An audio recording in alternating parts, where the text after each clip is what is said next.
So before we go ahead and add in the actual collider, I want to just drop in a camera. So I just found this angle here, which looks quite nice. So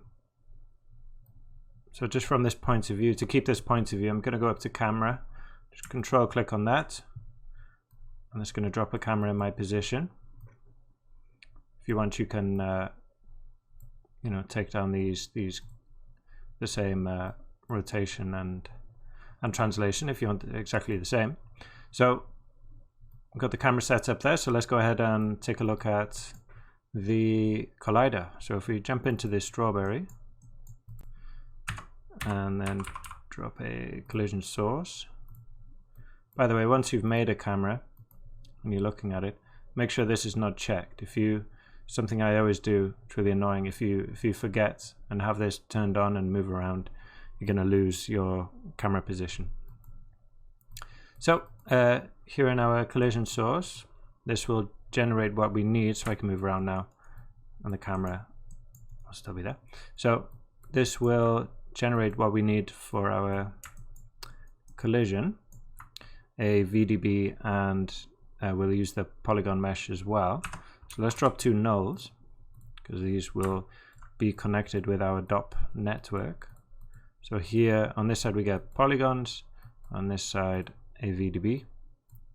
So in capitals we'll just put Paul there, and capitals here we'll put VDB. Great. And as you can see, obviously the VDB is a bit coarse at the moment, so we need to work on that. So let's head over to the volume and drop the voxel size down to 0.2, so we catch these kind of leaves, the stem, and kind of the seeds as well. We don't need to go overboard. VDBs can be quite heavy and can slow down your computer quite a bit. So here is fine. Bandwidth, so just to give us a bit of room around it, bump it up to 6. See the box getting bigger there. And then let's see the geometry here. We do have a deforming geometry, but it's not moving very quickly, so the velocity doesn't really, I don't think it's too important. So that should be fine for that. So let's go ahead and jump into our DOP network and set up our collider in here. So if you don't have one already, just drop a merge here, and then even though we do have animated geometry, we can use a static object to connect it straight up to the merge here, and always remember to swap them around. You can either swap these because of this left input affects right input, or you can change it to mutual. Either way. Cool. So go back to the first frame, move over to where the strawberry is, and we need to connect up the path. So the sub path will be the pol that we just generated, so let's connect that up, and you can see it just jump in there. OBJ path from this level, strawberry, and then in collisions we're going to be using the RBD solver with the volume. Let's head down to the proxy volume here and grab our VDB. Okay, I'm going to turn off the geometry and turn this off, hide other objects, and then turn on the collision guide so we can see what we've got. So not perfect, so we need to raise the divisions, uniform divisions, so the kind of scan, So let's put that up.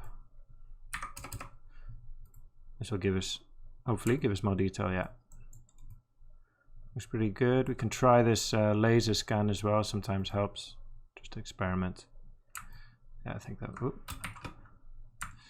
zoom in. I think it's a bit better. It's not much difference, to be honest. There we go, we'll keep it on. That's good enough, yeah. Just wanted to make sure we have the stem and something for the leaves as well doesn't have to be perfect. What else? So we're going to be using, we need deforming geometry. So like I said, a static object, but deforming geometry, so it will be animated. If we just play it a little, hopefully it should move. There we go. Stop that, go back.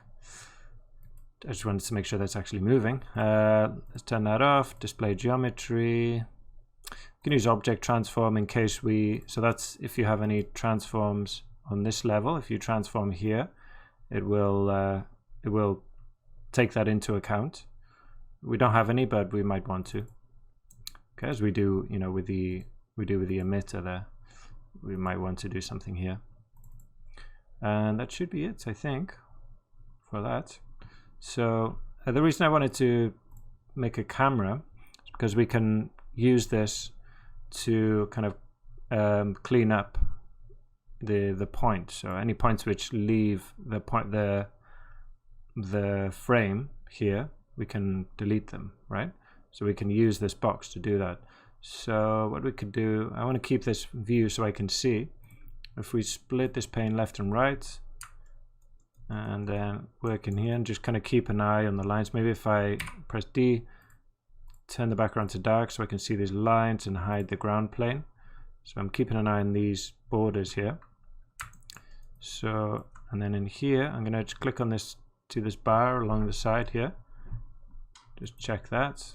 And then I think if I, select the gizmo and the flip solver, there we go. Now we have access.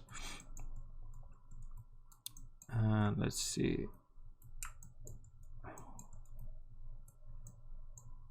So behind the strawberry, we can clip that off all the way until you see it in the camera. Pretty far. Oh, let's say, I'll try about there.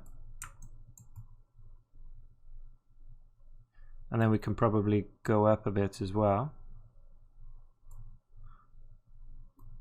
Let's try that, yeah, for now. So I'm gonna go back into full screen and let's just run a flipbook.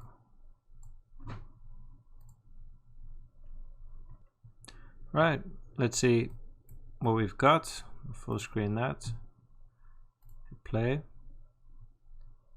So they're just at the last few frames. We get a nice collision. The collision's working. It's quite subtle, but just as the strawberry turns, there you get a little flick. Yeah, it doesn't look great yet, just because we have a really low resolution, so the mesh coming from this wouldn't look great at all. So we're gonna bump up the resolution, and before that we'll do some things to improve the sim anyway.